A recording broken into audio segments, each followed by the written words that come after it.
How long can I do this without actually making noises?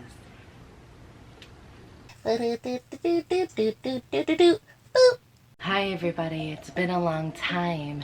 Guess what? I am sick. It's almost the weekend. It's almost the 4th of July. I don't feel like celebrating. I'm sure a lot of you don't either. So today we have a ReVideo, but it's like a quick bite ReVideo about things that bite.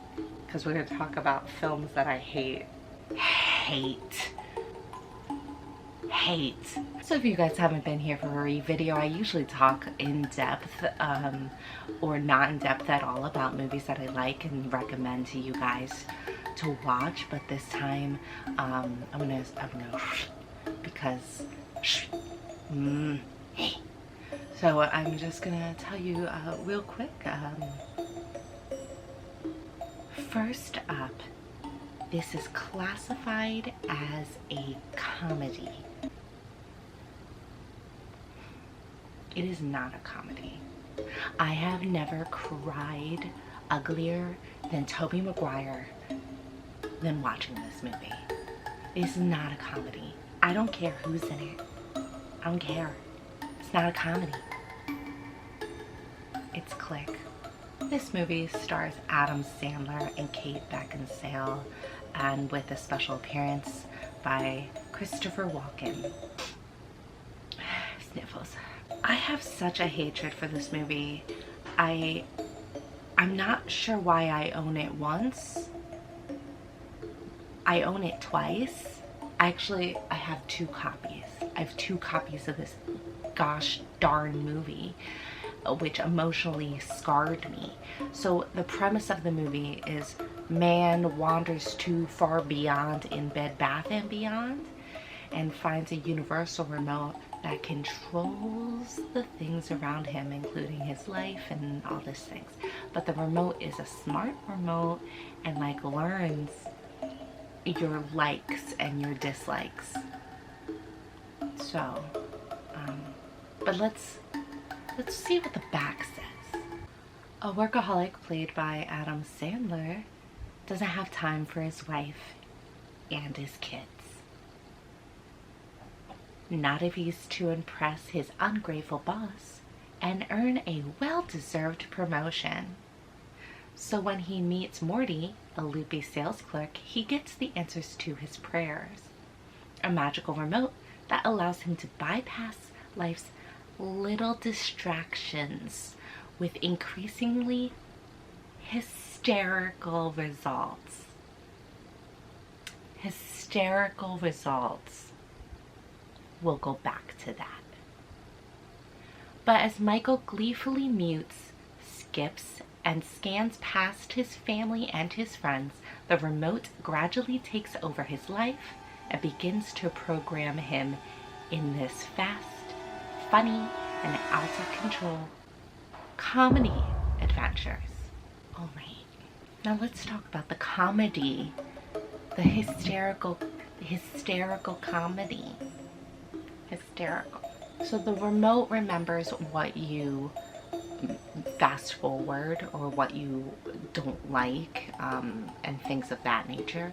He has like a little cold, and he fast forwards until he's better, just so he could like, I don't want to feel like this. Oh my god, I'm a big man baby.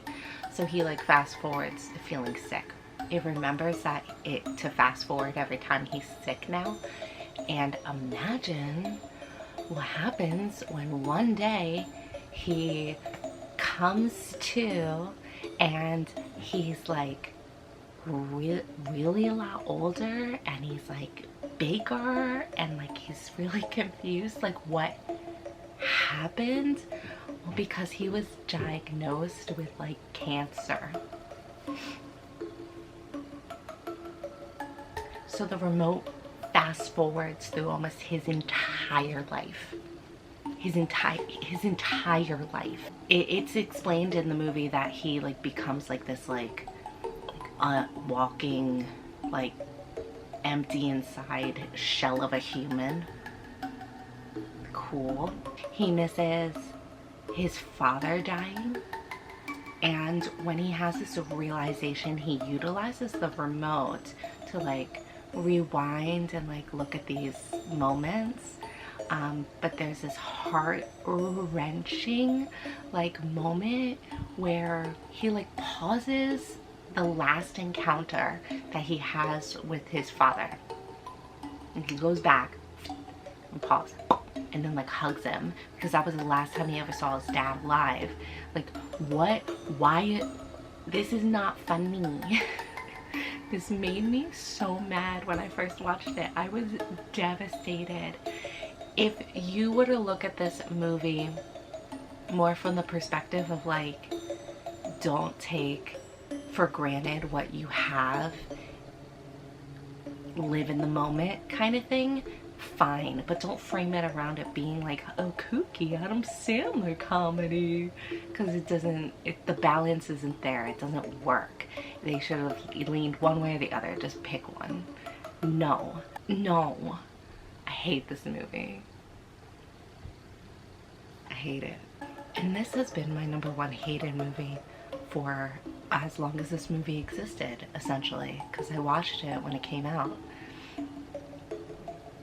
And I hadn't felt that way in a very long time until I watched the next movie. It's Four Christmases. Have you guys ever seen this trash? The only good thing about this movie is the jacked of Jon Favreau. He was so jacked.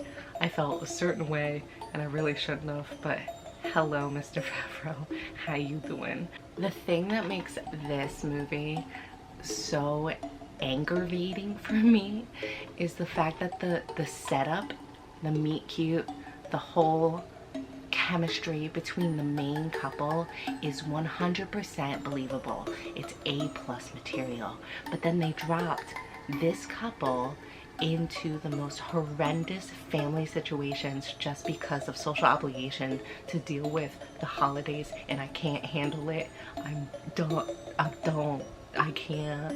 I could barely breathe. I didn't feel funny. I felt anxiety.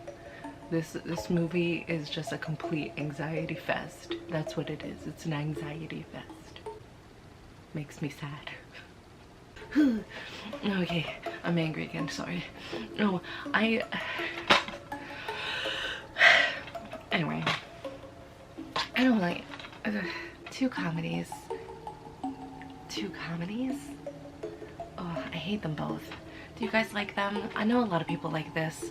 I don't like it. I don't know a lot of people that like this. I don't like it.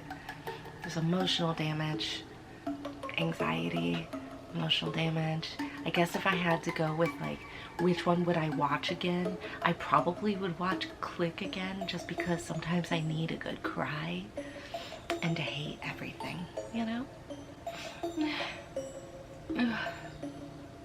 I sneezed and the lights changed. I'm sorry. Thanks for watching this video. I'm sorry. I'm not sorry. Sorry, not sorry that it was about movies not to watch instead of movies to watch. So if you want to know what I suggest to watch, I have that whole series of ReVideos to go and watch. So watch those. Do you guys have a favorite ReVideo? Do you even know what that is? How did you get here? Why are you here? Are you still watching? These are all the questions I ask myself over and over again. Alright. Thanks for watching, guys. I'll see you next time. Bye!